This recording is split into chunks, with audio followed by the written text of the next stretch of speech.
Hello guys, welcome to my YouTube channel Sachin teach. तो दोस्तों, इस वीडियो में हम बात करने वाले हैं क्लास 9वीं के विषय विज्ञान के बारे में, जिसका रिवीजन टेस्ट का फुल सॉल्यूशन हम इस वीडियो में लाए हैं। तो गाइस, इस वीडियो को बिल्कुल भी स्किप मत करना।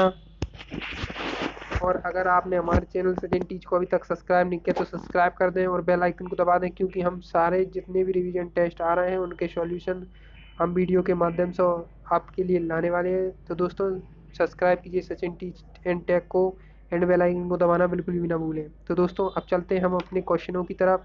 सबसे पहले आपसे पूछे गए हैं सही विकल्प, जिनमें सबसे पहला है कोशिका का पावर हाउस किसे कहा जाता है। तो कोशिका का पावर हाउस माइक्रोकॉन्ड्रिया को कहा जाता है। फिर आता है निम्नलिखित में से कौन सा रासायनिक परिवर्तन है। तो दूध में को दही में बनना रासायनिक परिवर्तन है। कार्य करने की क्षमता को कहते हैं, तो कार्य करने की क्षमता को क्या कहते हैं, शक्ति कहते हैं। ठीक है दोस्तों, अब चलते हैं हम त्वरण का एसआई मात्रक क्या है। तो त्वरण का एसआई मात्रक मीटर सेकेंड इनवर्स 2 है। ठीक है। फिर आता है आपका निम्नलिखित में से कौन सा सा रोग मच्छर द्वारा संचारित नहीं होता। तो दोस्तों, निमोनिया द्वारा संचारित नहीं होता। ठीक। फिर आते हैं दोस्तों हम अपने खालिस्तान की तरफ, जिसमें दिया है सोडियम का संकेत बनाइए। तो सोडियम का संकेत होता है Na। ठीक। फिर आता है आपका खालिस्तान में द्वारा कोशिकाएं होती हैं। तो ये आपको हमें कमेंट करना है, कमेंट में आपको बताना है कि इस खालिस्तान में क्या आएगा। ठीक है दोस्तों। फिर आता है वेग परिवर्तन की दर क्या कहलाती है। तो वेग परिवर्तन की दर त्वरण कहलाती है। ठीक। अब चलते हैं अगले क्वेश्चन की तरफ, जो कि है बल का एसआई मात्रक क्या है। तो बल का एसआई मात्रक न्यूटन होता है। इसे आप एन या न्यूटन भी लिख सकते हैं। फिर आता है जल का क्वथनांक। तो जल का क्वथनांक 100 सेंटीग्रेड होता है।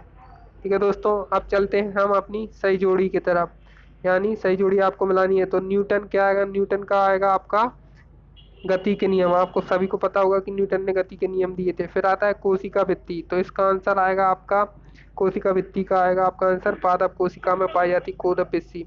फिर आता है प्रकाश संश्लेषण। तो प्रकाश संश्लेषण हरित लवक के लिए भोजन का काम करता है। लोहे में जंग लगना क्या क्रिया है, तो रासायनिक अभिक्रिया है। कोशिका की खोज किसने की, तो रॉबर्ट हुक ने की। ठीक है दोस्तों, ये आपकी सही जोड़ी हुई। फिर आते हैं हम एक शब्द की उत्तर की तरफ।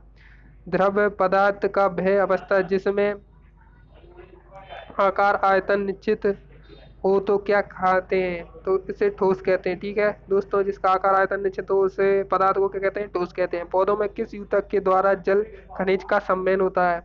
तो पौधे में जाइलम और फ्लोएम के द्वारा खनिज का संवहन होता है।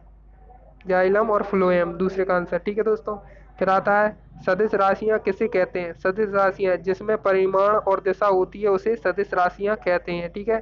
संवेग क्या है, तो द्रव्यमान इंटू वेग को संवेग कहते हैं। ठीक है दोस्तों, द्रव्यमान इंटू वेग को संवेग कहते हैं। फिर आता है प्रोटीन का संश्लेषण कोशिका में कहाँ होता है। तो राइबोसोम में होता है। ठीक है दोस्तों, राइबोसोम इसका आंसर है। तो दोस्तों, ये आपके क्लास 9वीं के सारे आंसर हो चुके हैं। फिर आते हैं हम अति लघु उत्तरीय प्रश्न की तरफ। तो दोस्तों, कुछ इस तरीके के अति लघु उत्तरीय प्रश्न आपके आए हैं। अगर आपको ये हमारी वीडियो पसंद आई हो तो हमारे चैनल को सब्सक्राइब कर दीजिएगा। इस वीडियो को लाइक शेयर करना ना भूलें। मिलते हैं अगली वीडियो में। आप सभी का धन्यवाद।